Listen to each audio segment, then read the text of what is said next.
Daniel felt lost. His job was gone. Bills piled up. His wife was worried sick. He felt like a failure. Every day felt heavier than the last. He had always believed in God.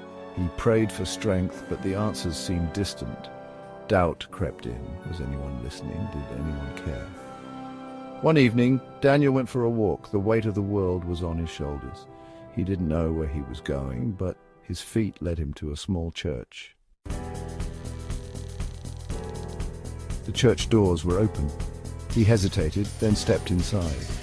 The sanctuary was quiet, lit only by candles. A sermon was in progress. He sat in the back pew, unnoticed. The pastor's words washed over him. He spoke of storms, both literal and metaphorical, the ones that rage around us and within us. Daniel felt a connection. He, too, was caught in a storm. He listened intently, his heart pounding in his chest. The pastor read from the Bible, Mark chapter 4, verse 40. He said to his disciples, "Why are you so afraid? Do you still have no faith?" The words struck a chord within Daniel. The pastor continued, "Jesus asked his disciples this during a storm at sea. They were afraid, their faith shaken. But Jesus calmed the storm. He is always with us, even in our darkest hours." Daniel felt a glimmer of hope.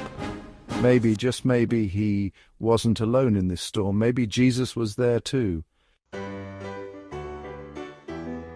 As the sermon ended, a sense of peace washed over Daniel.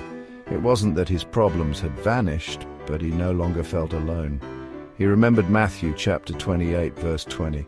"And surely I am with you always to the very end of the age." He left the church that night with a renewed sense of hope.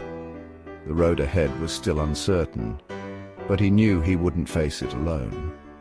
Jesus was with him, ready to calm the storms within and guide him to calmer waters.